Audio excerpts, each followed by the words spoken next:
Hey guys, what's going on? It's your boy, TheMadKaiger, and up here today with another game review.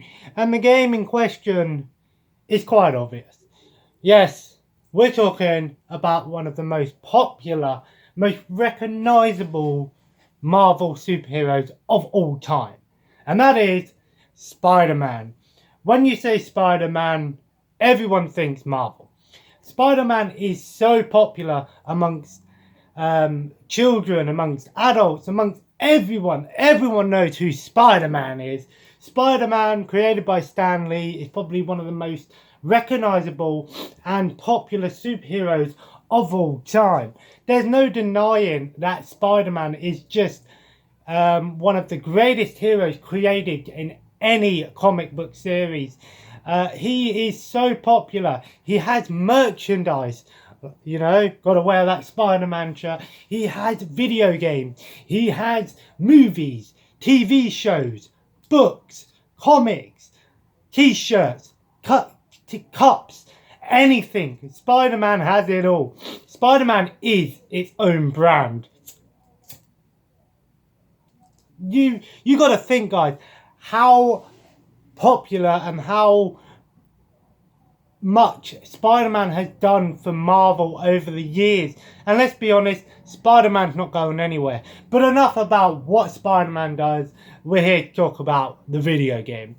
Now, I could do a video just dedicated to the sheer amount of Spider-Man video games there are. And there's a shit ton of Spider-Man games. There have been Spider-Man games on the Atari 2600, on the NES, on the Super Nintendo, on the Sega, on PC, on Xbox, on Ps4, on PS2, on PS1, on PS3, Xbox 360, Dreamcast, Dreamcast, Nintendo 64, anything has at least one Spider-Man game on it. One. And that's just not even including all of the other Marvel games that had Spider-Man either in the game as a playable character, like the Marvel Ultimate Alliance games or other in the series, and of course as an NPC.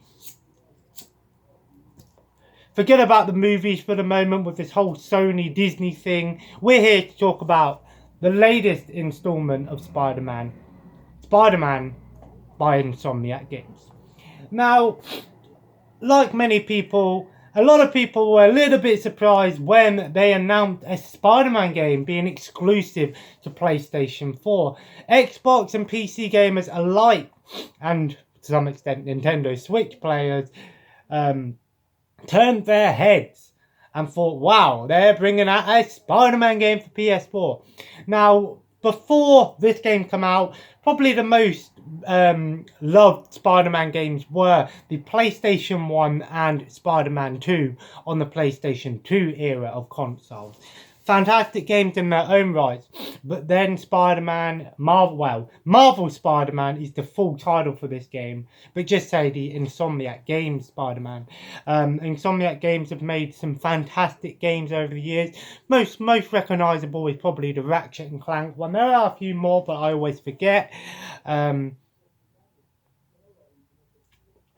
Now, when they announced a Spider-Man game, some people were a little bit skeptical and thought, oh yeah, you know, is this game going to be good or is it going to be, you know, a little bit of thing? Because the last Spider-Man game before this one came out was The Amazing Spider-Man 2. And that game was a little bit, well, you know, a bit average. But then Insomniac Studios come out and go, you know what, we're going to take Spider-Man and we're going to bring Spider-Man to the PlayStation 4 in all of its glory. And that is exactly what Insomniac Studios did with Marvel Spider-Man.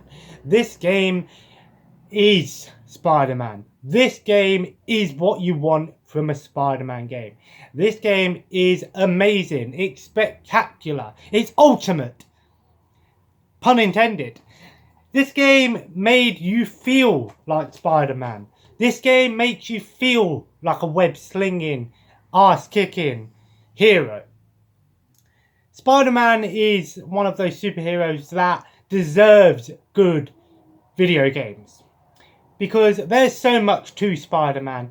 Spider-Man is so recognisable with its characters, the sheer amount of variations of Spider-Man, the different villains in Spider-Man, the locations, anything Spider-Man deserves its video game adaptations. And Insomniac Studios, I'll give you a massive thumbs up because this game was amazing.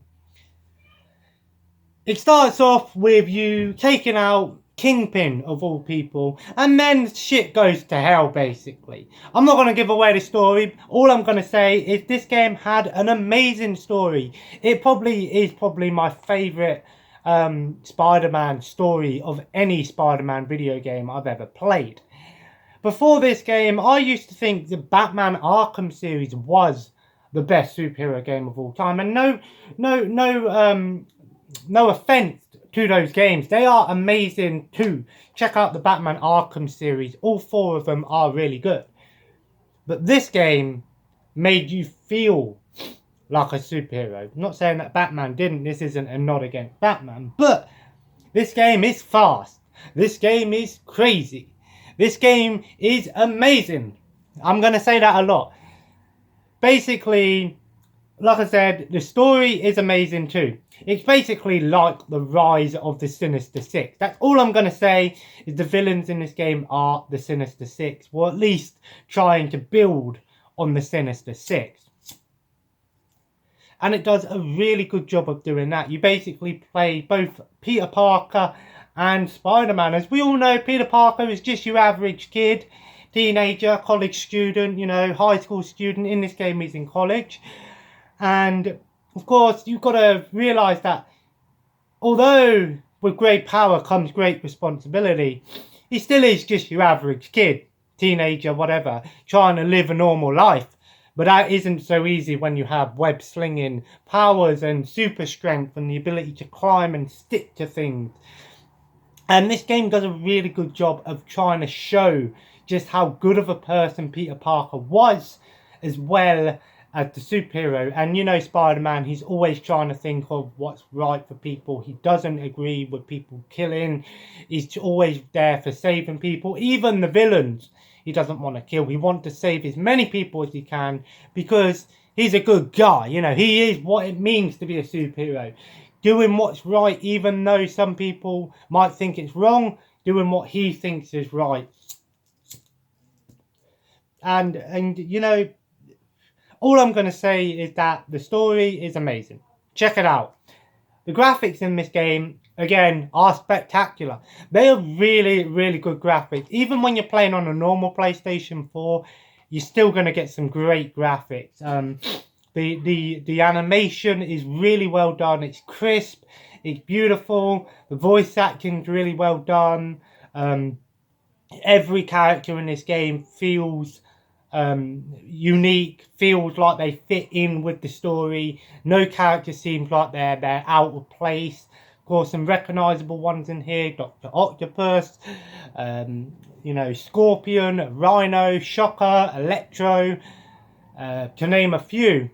Of course, Jonah Jameson is in this game as well, at least in one form or another, in a talk show style. What's great about this game is just the exploration is there. You can explore the whole of Manhattan, or at least Marvel's version of Manhattan, find all of the areas. There's a load of collectibles to find, side quests, side missions, crime stopping missions, just so much to do, as well as the base story. So this game has a great sense of New Game Plus mode. It has a great sense of things to do after you beat the story. So if you beat the story and you want to go back and get everything in the game, you can do that. The game does a great job with its web slinging and the way you get around. It feels real. It feels crisp. It doesn't feel slow in any way. There's no slowdown. It seems like you've got that adrenaline, that web slinging, that free flow web swinging.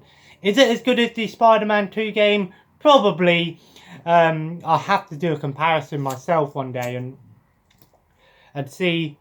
But they nailed the web slinging. That's always one thing that people have struggled with, is the web slinging. But this game, it did it well. It doesn't seem to have any slowdown. You can get across the city as fast as you can. There's always a faster way. Web slinging, grabbing onto things, free running, everything's there. It makes you feel like Spider-Man. The combat in this game is that base combat where the one attack, one stun, one dodge, similar to the Batman style of game, but it works. The combat seems really fast paced. It always seems like you're kicking ass even though you're just pressing a couple of buttons, but it actually is nice. It's free flow, it's fast paced, it's all about timing. And, you know, even when the odds are against you, there's like 10 enemies against you, you're always kicking ass. Another thing that I really love about this game is its selection of suits. That's what makes the Spider-Man games great, is the sheer amount of suits and costumes you can get in them. But what's really good about this game is each suit had certain abilities. And what I really like is the mix match option. So if you wanted the Iron Spider suit and you wanted to use, you know, the Spirit Rider suit ability, you can do that. You can mix and match abilities. There's so many, each suit has its certain ability. There's so many suits to select from. There's some original ones, there's some remake ones, there's some classic ones like the animated ones. There's even the web suit from the original Spider-Man 1 and original Spider-Man 2 movie. You know, even got the Far From Home suits in there. You know, Insomniac Games are doing a great job with keeping this game up to date with its suits. There are a few suits that were missing from this game. There are a few weird suits and ones that you might not have ever heard of. So there's a bit of trivia there for you guys who want to learn more about Spider-Man. What I love about this game is, like I said, is the freedom of this game. This game doesn't rush you in any way. When there's a mission available, it don't basically go, you've got to go to this mission, you've got to do it straight away. Even though you feel like you have to because you're Spider-Man, this game allows you to explore and take things as you want. If you just want to go around and look at all the landmarks and get all the backpacks, you can do that. If you just want to go around town and stop crime, you can do that. If you want to do the main mission, you can do that. I love games that give you that freedom of choice to be able to do what you want as you want. This game can be beaten quickly if you just want to go straight through into the story, or you can take your time with it and try and get everything done. And that's what I sort of did. There still is a few things that I need to do, some challenges and things, but this game did really well on that sort of selection of freedom of choice. This game does build up the ending is pretty good, and it does sort of build up to the fact that there might be a sequel, although with the things going on between Sony and all this stuff, we don't know what's going to happen. But I definitely think if they do make a sequel, it will definitely be a continuation of this game. Miles Morales, perhaps. Yeah, this game made me feel like Spider-Man. I absolutely enjoyed every minute of this game. There was nothing about this game that really ticked me off. There weren't really anything about this game that really got to me, really. Every mission felt fun. There is some repetitiveness with some of the the side missions and things. But again, it feels fun when you're going around and climbing things, trying to find hidden things. And again, there is 3 DLCs as well, story DLCs. They were on offer for £10 a couple of weeks ago. They might still be. The DLCs aren't overly long, but they sort of, I don't think it is almost a continuation, but the DLC doesn't sort of change much to the game. It just adds a bit of extra story and a couple of new suits and things like that. So the DLC is pretty good, but it's nothing game-changing. But that's not necessarily a bad thing, because the game's good enough on its own merits. It doesn't need anything changed about it. You know, even if they released the next game and it was still the same as this one with some extra, a new story and a few extra little bits, I still get it, you know. I got this game for like £10, you know, £15.